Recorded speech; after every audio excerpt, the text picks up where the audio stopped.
We are live. Fabulous. So we are now currently live on everywhere except for Instagram, which I'm about to start that as well. Awesome. All right, we're live everywhere. Yay! Yay. Welcome to Thank 20. You, Lisa. Oh, always. Welcome to 20 Questions.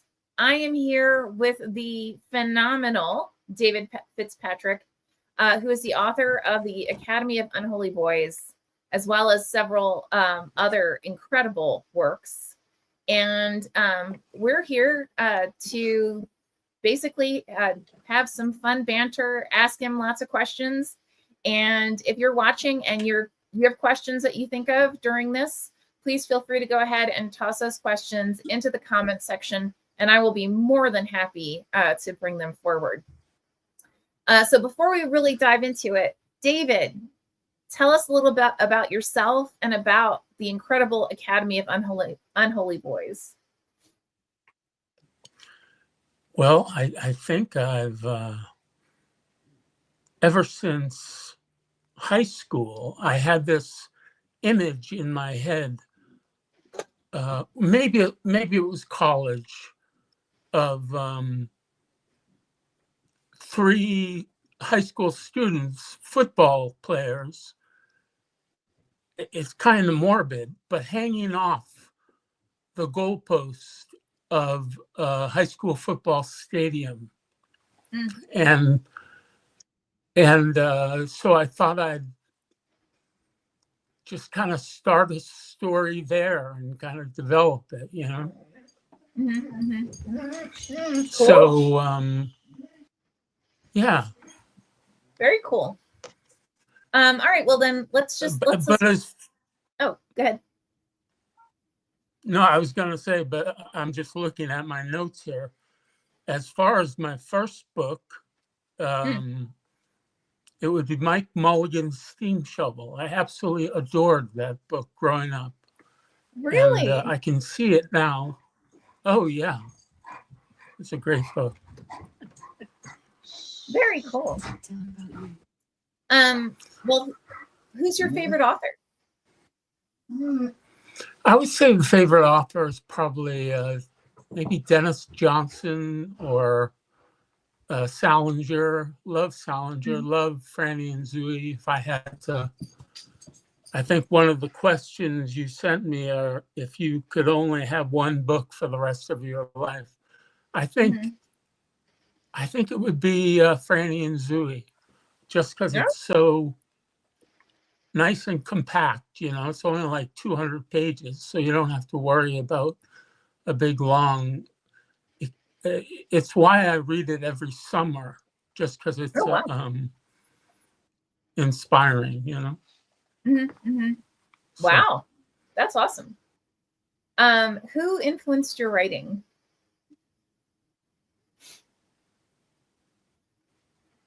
I think anyone from John Cheever to Updike to Philip Roth to Paul Lisicky to especially those Cheever, Roth, and Paul Lisicky. I think I have his book Lawn Boy, and I really only use the first 3 pages as inspiration, which is kind of a funny thing to say, but he just talks about being a little kid and checking out all the growth and flowers blooming around his head as a little kid. His older brother and him went to like a park, and just the way he uses his words in that small 3-page section is pretty amazing. So that always psychs me up to do some writing. Wow, cool. Yeah. And what books made the biggest impact on you? Yeah, I think everything from Garp to I guess I like the Cider House Rules as well. So definitely John Irving and Salinger, his whole array of books. Mm-hmm. But yeah, as far as really influence, some Mary Gateskill, she's a great writer, and she's ice cold though. She has such precision in her words that it sometimes takes your breath away as you're reading, and you think, can I ever be that cruel? Not that she's cruel, but just the characters are so precise and sharp, So Mm-hmm. Wow, cool. You already mentioned the one book that you reread every summer. So what book would you save in a book burning? Oh, that's a good question. Well, I used to really like John Updike's Rabbit Run, just because he's so talented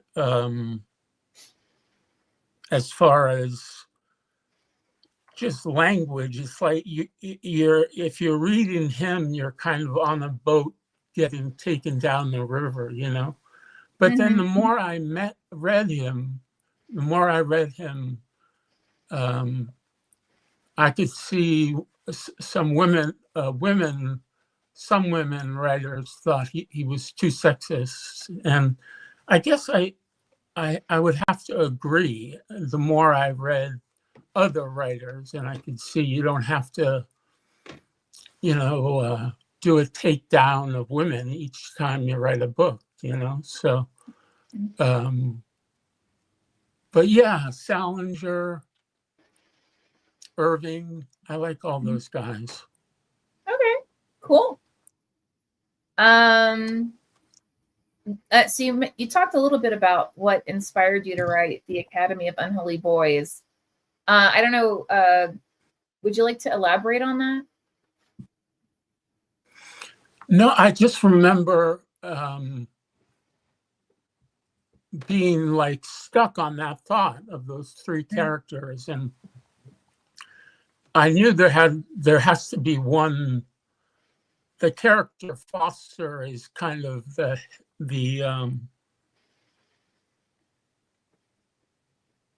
one in charge of all the bad things that happens, and talks the two other kids into a takedown of themselves, a triple suicide on Thanksgiving morning, which is awful to think. But I just knew if and my sister, actually, Julie, younger sister, she read some early pages of Academy of Unholy Boys, and she says, okay, I can see this is a good start, but where is the hope and the life and the love? And I love that by my sister, because then I went out and kind of created Basil Seuss, who's that 16-year-old skateboarding waitress, and she was great, really full of spunk, and then Tuck Reese, the neurodivergent 19-year-old, and he and Basil together kind of saved the life of Jay Souther from the cynical, nihilistic Bear Santos and Foster Gold. I guess that's what I'd say. Wow, very cool. And who did you allow to read the book as you were writing it, or did you allow anyone? I mean, No you just met sister, but only this woman over here, Amy. She. What do I need? Yeah, You're sure. Come on in. yeah. Hey, I'm Amy. the co-pilot. Hello. Awesome. I'm the first. Ask him who wrote the 2 best chapters. Okay, That's who right. wrote Amy has 2. Well, I think I did, but Amy feels that she did. She rewrote a couple of chapters, and she really kicked ass. It was just at the point where I don't know. I guess I kind of lost some steam as I came down the home stretch of that book. Mm. And Amy was more than happy to take a shot at the ending.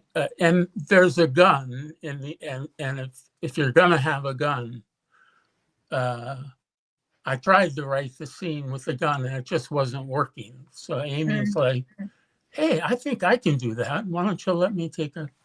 And yeah, so that's how it happened. Ha! So technically speaking, so now she's your co-writer. yeah, she didn't in our next book she'll get billing, top billing. No, billing. So but this one is still just David Fitzpatrick. So Understood. Okay. If you were at a dinner party with 4 seats, what 4 authors or other people would you invite to your table, and why? It would be. I think it would be so easy for me, but when I did my reading, my launch party at R.J. Julia in Madison, Larry Bloom was the guy who did the intro. Larry Bloom. Yeah, I love Larry. Did the play-by-play, and he was just wonderful. He was like what do you call it? He was kind of running the he was, what do you call it? Like a coach? Like a coach or a good psychiatrist, so to speak. Just kind of knows where to push and everything. And I was going to say a maestro. He was sort of like a maestro in that he knew just how to little here and a little over there. And, But it was a fun book to write altogether. So and to introduce to the world. It was definitely a fun book. So, and you should get some credit, Lisa, for the title, right? Because we were gonna call it End Zone. And then you said, well, what was the backup title? And I said, Academy of Unholy Boys, which, again, Amy says she came up with that title, but I would differ from her there. It was my idea, I think. So anyway. Well, in all honesty, it's because when I pitched the book to our marketing team, they said, I don't think End Zone really captures the heart of the story. What else have you got? And so as soon as we talked about Academy of Unholy Boys, that was like a no-brainer. So okay. Whoever came up with it. Yeah. So we have Larry. Sorry, go ahead. Right, Larry, and then you got to have Wally Lamb there too. Oh, God, he was at the launch. He was at the launch too, and he's a great, obviously he's a great writer. He's a great storyteller. So I would have just Larry and Wally kind of at the table going off, and keep the chatter quick. So Yeah, adore them both. Absolutely. Is there anyone else that you think you'd have at the table or I no? know, I was trying to think. I saw Amy and I watched a movie the other day with Natalie Portman, that new movie, Fountain of Youth. And Stanley Tucci plays a role in that movie as kind of a wise seer. And he was in that great trying to pick the Pope. What was that called? Conclave. And he was great in that. So I would love to have Stanley Tucci come to one of my readings or sit beside me in the at the dinner party. Dinner table. Or actually, he's supposed to be such a good cook. I would maybe have him help prepare it. Maybe That sounds lovely. Yeah. And you can come too, Lisa. Oh, well, thank you. What book is your guilty pleasure?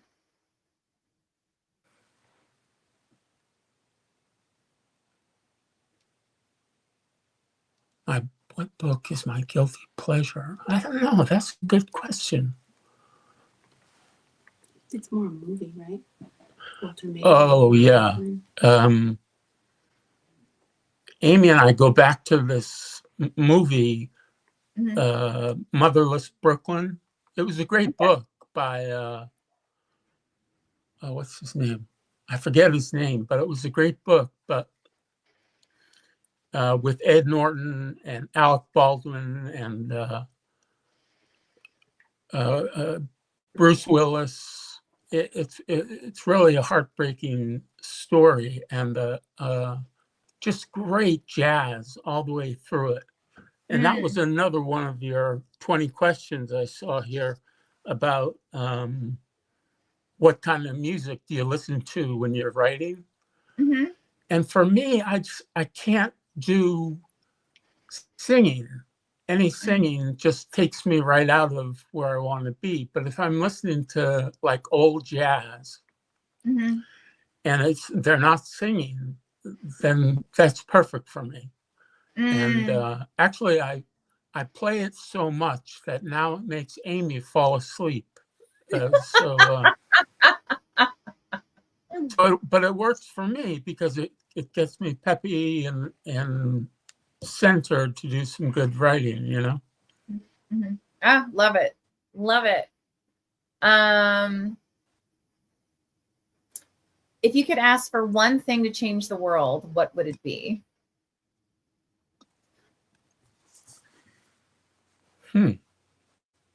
I would say just if people could be a better listener. That's what I would say. If you could just, wave a wand and suddenly have people listen a little more closely to everyone, it might be good. Of course, in this example with me talking, I seem to be kind of have diarrhea of the mouth or something. I'm just kind of flapping away. But the listening, I think that's an important part, to have people be better listeners. No, I love it. And you do not have diarrhea of the mouth. That's the whole point of this, is for us to find out more about you and your inspirations and everything. So, what does your reading environment look like?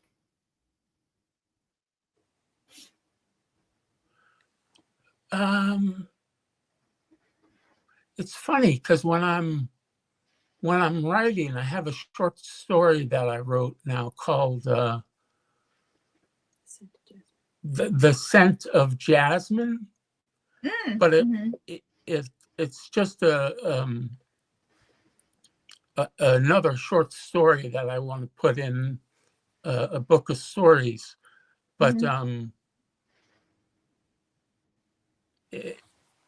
I get so into it that I can't really do much reading. You know, like I said, I'll pick up Paul Lysicki's Lawn Boy and read the introduction and everything, and that kind of gets me motivated. But as far as enjoying a book, if I'm in the midst of writing something else for myself, it's kind of selfish. I can't seem to do that. But when I do, want to attack,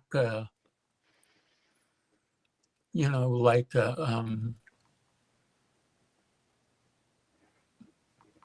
Rachel Bash, Passion of Reverend Nash, that's a great book. And or another Rachel, no, not Rachel, Donna Tartt, or Michael Chabon, or Ethan Kanan. All those guys and ladies are just fantastic writers. And I love to disappear. Oh, your cat. I love to disappear into one of those big books, that really just kind of takes you away. Oh, I love it. Do you prefer paper, ebook, or audiobook? Well, that's funny. I think paper, definitely paper. But when I do read on, Kindle or Nook or whatever, it does go fast. I think I read my other book, Wolf Boy, on Kobo. You somehow got it to be on Kobo, and it was such a nice change because it was so petite. You only have a phone, so that the new pages go very quickly, but it makes you kind of get swallowed into what you're reading. I know I was reading your book with one of those, on my iPhone, and it just made everything go past really fast. So, I understand why people go to the electric, but at the same time, I just like the smell and the feel, of being in a bookstore and the paper and I would say I like paper better. But got it. If you could cast the Academy of Unholy Boys, who would you cast for what characters?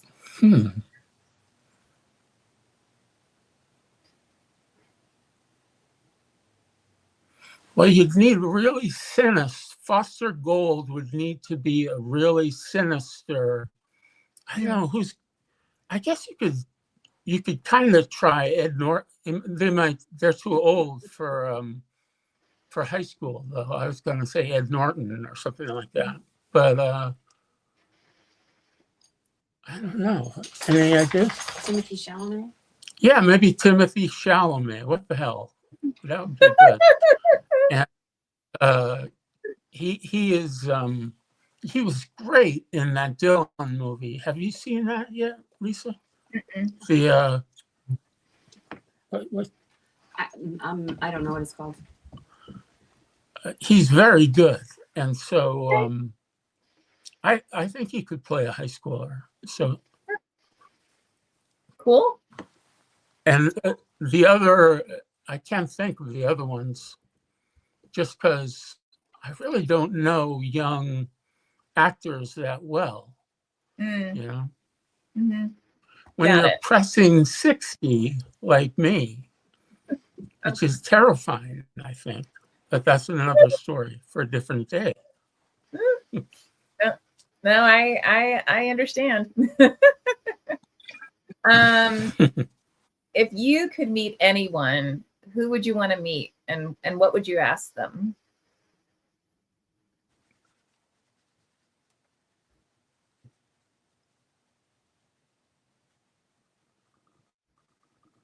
Well, I almost sent away for this book, but then Amy pointed out to me that we have it somewhere in the house, and it's the Americans, right? The Americans by Robert Frank. Oh, okay. Have you ever Cool. seen that book?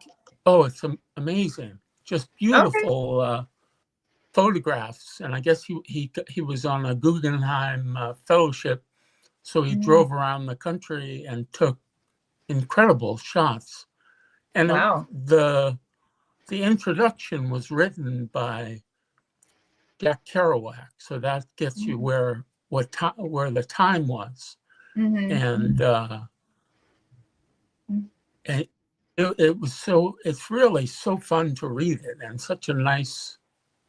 It actually motivates you to want to create art. I find if you really look at these photographs that are in that black and white book. Oh, wow. Just really takes your breath away. Oh, that sounds amazing. I'll have to find it. Describe yourself in 5 words.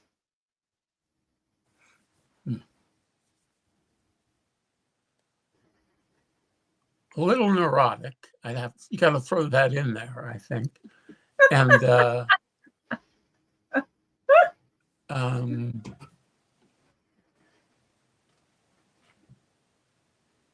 generally a pretty good person, I think. All in all, after all my sins have been registered.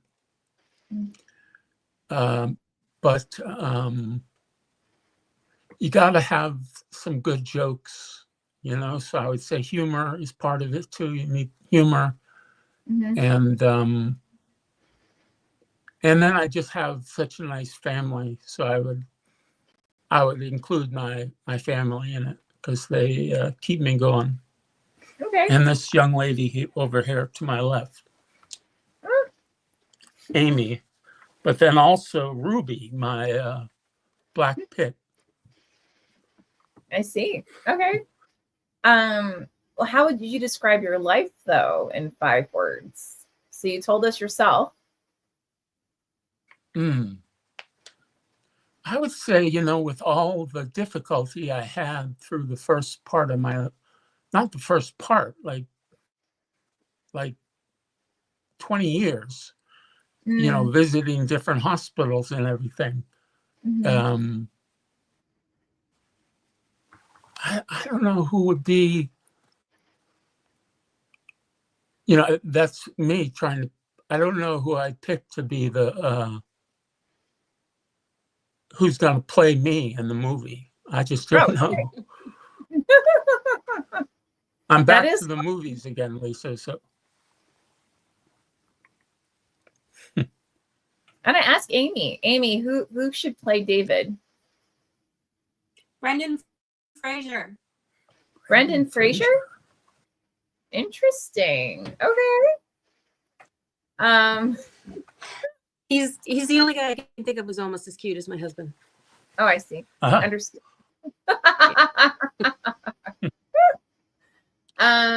If you could write yourself into a novel, would you be the hero or the villain, and why? I saw that question. I was thinking it might be kind of cool to play the villain for a change, and not have to make it so redemptive.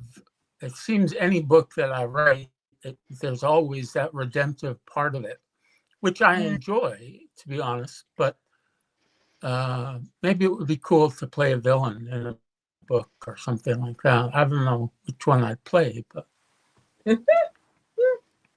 that's okay. We can figure that out later. Is there anyone that you dream you could work with?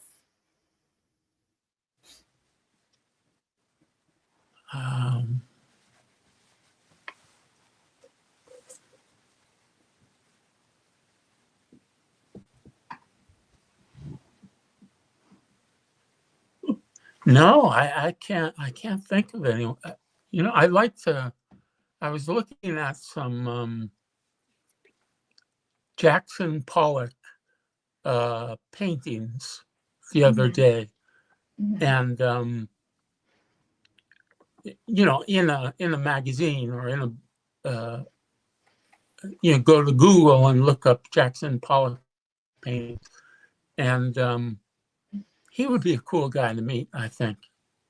Probably kind of sinister. He seems like an angry guy, but Yeah. he would be interesting just to hang around and get his vibe and everything. Yeah. That's cool. I like that. That's awesome. Is there anything else that you'd like to share?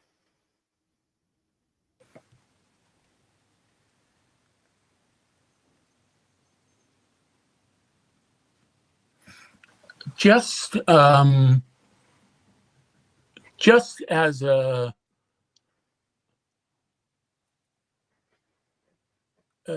comment on Running Wild and Rise Press, I would say, if you're a writer and you're out there and you're thinking, I've tried everywhere, and and you say to your friends or whatever, you say, I can't get published anywhere. It's like no one wants to take me because I don't know. Then you go into that card and you say, is it different, or how are you different, and just because this has worked out so well for me, Lisa. So, yeah, I would say send, I know it's a pain in the ass for your editors to have to read all the thousands of stuff that comes in, but if I would say that to one person, I would say, when you're on your last legs and you don't feel there's hope, send it to Lisa. Well, that's very kind. That's very, very kind. And again, for those watching, know that David Fitzpatrick is an absolutely phenomenal writer. We are so thrilled to have his book Academy of Unholy Boys as well as Wolf Boy, and really truly looking forward to many, many, many more works. So with that, I want to thank David, thank Amy for joining us, and thank everyone else who's been so kind to share this time with us. All right, Lisa, thank you